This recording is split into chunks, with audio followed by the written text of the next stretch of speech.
It happened in seconds, but the shockwaves are still spreading. One line, one accusation, and suddenly the Mayor of London was frozen in silence as Donald Trump dropped a verbal bomb that no one in the room expected. Cameras kept rolling, the air went cold. And with millions watching, a single phrase cut through the noise like a blade. You ruined London. What followed was not a debate, not a back and forth, but a moment so uncomfortable, so brutal, that even seasoned commentators struggled to explain what they had just seen. The moment did not begin with shouting or chaos. It began quietly, almost politely, which is what made it so devastating.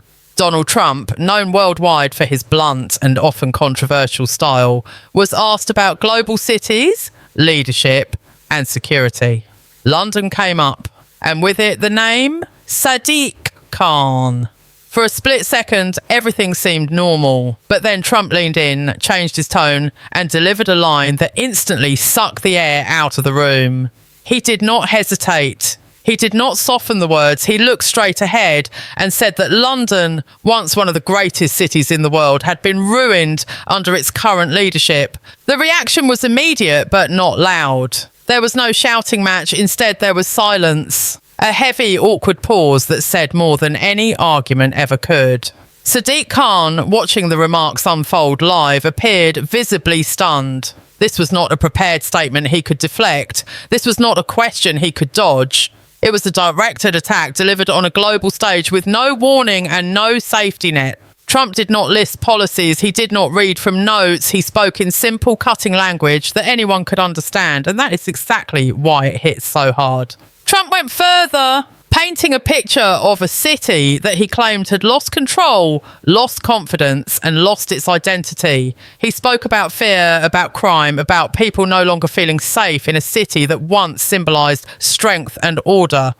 Whether people agreed or disagreed did not matter in that moment. What mattered was that the accusation was now out there, broadcast live, impossible to ignore and impossible to erase. Social media erupted within minutes. Clips spread faster than explanations. Headlines raced to keep up with what viewers had already seen with their own eyes. For Sadiq Khan, the timing could not have been worse. London has faced growing criticism over crime, policing, and quality of life.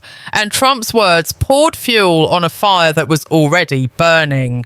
The mayor's usual defences suddenly felt slow and rehearsed compared to Trump's raw, forceful delivery.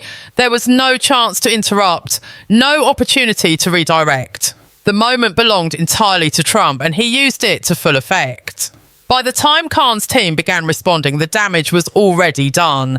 The phrase, "You ruined London," had taken on a life of its own. What made this moment especially powerful was not just who said it, but how it was said. Trump spoke as if delivering a verdict, not an opinion. Short sentences, no complex language, no room for interpretation. To supporters, it sounded like long overdue truth. To critics, it sounded reckless and unfair. But to neutral viewers, it sounded confident, and confidence on live television is a dangerous weapon. Khan was left reacting instead of leading, defending instead of commanding. And that shift in power was visible to everyone watching. As the clip continued to circulate, one thing became clear. This was no ordinary political jab. This was a moment designed to dominate the news cycle, to force a response, and to put London's leadership on trial in the court of public opinion.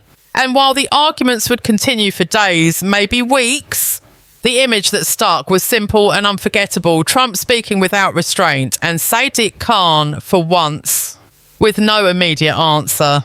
As the clip continued to spread, the reaction outside the studio quickly became more intense than the moment itself. Within minutes, social media platforms were flooded with short clips, slowed down replays, bold captions, and sharp edits, all centred around Trump's blunt claim that London had been ruined. Supporters shared it as proof of what they believed for years, while critics rushed to condemn it as an insult to an entire city. But in the middle of that digital storm, one thing stood out clearly. Sadiq Khan was no longer controlling the narrative. The story was running ahead of him, and every second of silence made it louder. Trump's words hit a nerve because they touched on fears many people already had. Rising crime statistics, high living costs, visible social tensions and debates over policing had been simmering for years. Trump did not introduce these concerns. He compressed them into one sharp sentence and delivered it on a global stage. That simplicity made the attack more powerful than any long report or detailed analysis. People did not need to research or fact check in that moment. They reacted emotionally, and emotional reactions travel faster than facts. By the time official responses began to form, the damage had already multiplied. Inside London's political circles, the mood reportedly shifted from anger to urgency. Advisors scrambled to craft statements that could push back without amplifying Trump's message even further. This was the trap. Respond too aggressively and the clip stays alive. Ignore it and it looks like weakness. Every possible response carried risk. Meanwhile, Trump's supporters framed the moment. As the fallout continued to grow, the focus slowly shifted from what Trump said to what Sadiq Khan did not say. In modern political moments, silence can be louder than outrage, and this silence was deafening. Viewers replayed the footage again and again, not just listening to Trump's words, but watching Khan's reaction, or lack of one, his body language, his delayed responses, and the carefully worded statements that followed were dissected line by line. To many, it looked less like leadership and more like damage control, and that perception began to settle in fast. The core problem for Khan was not the accusation itself, but the timing and delivery. Trump's attack landed during a period when many Londoners were already questioning whether their city felt safe, affordable, and united. When a controversial figure voices concerns that people quietly hold, those words gain unexpected power. Trump did not speak as a policy expert or a local official. He spoke as an outsider delivering judgment, and that outsider perspective made the criticism harder to dismiss. Khan's defenders argued that London remains a world-class city, but the emotional weight of Trump's statement had already tilted the conversation. Media outlets quickly sensed the shift. Headlines became sharper, panel discussions became more heated, questions that once stayed on the margins were suddenly front and centre. Is London truly under control? Are crime and disorder being minimised? Has political image been prioritised over public safety? These questions did not originate with Trump, but his blunt statement dragged them into the spotlight. Khan was now being asked to answer not just journalists, but a public that felt embarrassed, challenged, and exposed on the world stage. What made the situation more damaging was Trump's reputation for surviving controversy. He thrives in moments like this. While Khan's team worked carefully to appear calm and reasonable, Trump's words continued to circulate without him needing to repeat them. Supporters framed the moment as proof of strength. Critics called it reckless provocation. But both sides kept the clip alive, which meant Khan remained on the defensive day after day. Each interview became a response to Trump rather than a message about London's future. Behind the scenes, political allies worried about long-term consequences. International perception matters, and London's image is deeply tied to investment, tourism, and global influence. Even if Trump's words were exaggerated, the fact that they resonated with millions created discomfort. Khan faced a dilemma: aggressively reject the claim and risk looking defensive, or calmly counter it and risk appearing weak. Neither option erased the original impact. The phrase "you ruined London" had already lodged itself into public conversation, repeated by critics, echoed by rivals, and debated endlessly online. For many viewers, the moment symbolised something larger than two political figures clashing. It felt like a judgment on leadership, accountability, and the growing gap between official messaging and everyday experience. Whether fair or not, Trump's attack tapped into frustration that had been building quietly. Khan's challenge was no longer just defending policies, but restoring confidence, and confidence is far harder to rebuild once it has been shaken in front of a global audience. As the days passed, one reality became clear. This was not a moment that would simply fade away. It would be referenced in future debates, reused in future campaigns, and replayed whenever London's problems came back into the headlines. Trump had delivered a single line, but its impact stretched far beyond that broadcast. And for Sadiq Khan, The task ahead was no longer about responding to Trump, but about proving to millions watching that London's story was as the noise slowly settled. The deeper consequences of the moment began to take shape. What initially looked like a shocking soundbite started to feel like a turning point.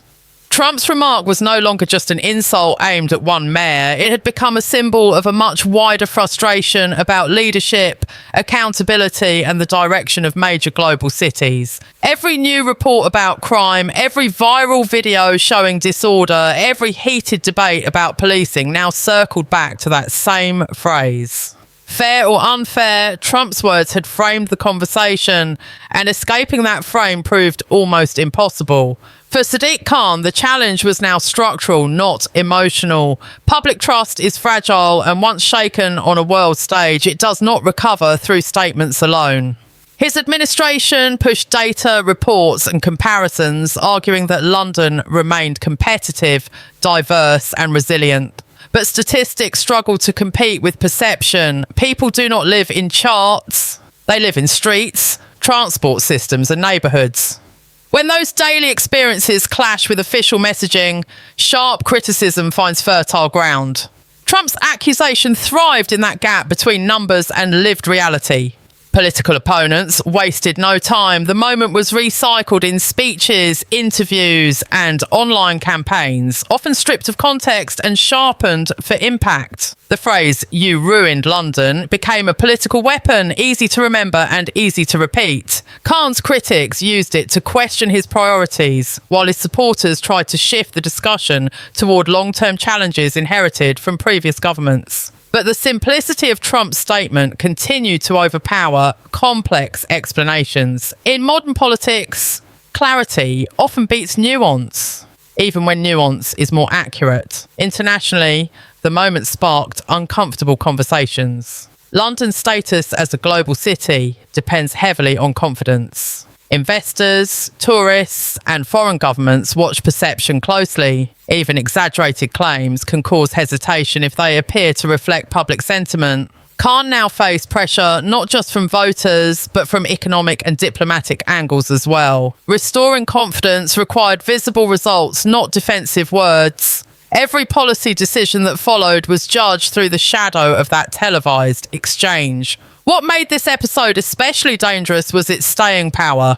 Unlike routine political clashes, this one condensed years of debate into a single viral moment. It did not rely on complex arguments or ideological alignment. It relied on emotion, image, and timing. Trump delivered his line when doubts were already present, and that alignment made the impact feel larger than the statement itself. Khan's response, measured and controlled, appealed to reason, but reason often moves slower than outrage. In the end, this moment exposed a harsh reality of modern leadership. Image matters, confidence matters, and moments broadcast live can reshape reputations in seconds. Trump walked away having dominated the narrative, whether one agrees with him or not. Sadiq Khan was left carrying the burden of proof, tasked with showing that London's story is stronger than a single accusation. The battle now is not about what was said that day, but about what happens next. And as the clip continues to resurface, replayed whenever London faces criticism, one question lingers in the minds of viewers around the world. Was this just another Trump provocation, or did it reveal something deeper that leaders can no longer ignore? The answer will not come from words on a screen, but from the future of the city.